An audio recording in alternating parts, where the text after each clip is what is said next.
রিক্সা আসতেছে, দেখো গাড়ি আসতেছে সাবধানের সামনে। দেখেন কি অবস্থা, ঢাকা শহরের রাস্তায় পানি।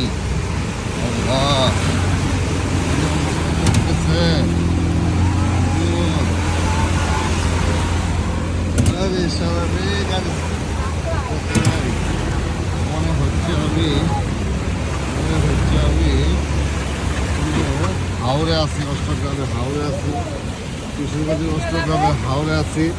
দেখেন কি অবস্থা চলতেছে। আমার হাওড়ে আছে এখন আমরা।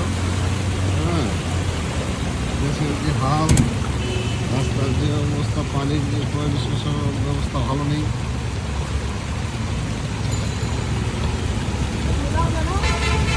বৃষ্টি হইলেই এই অবস্থা। মনে হয় যে যদি একটা নৌকা পাইতাম তাহলে খুব আরাম হইত। সব রাস্তায় একই অবস্থা। যাইতে হচ্ছে পরীক্ষা ডিউটিতে, করার নাই। এই ঠান্ডা, এই বৃষ্টি, পরে আবার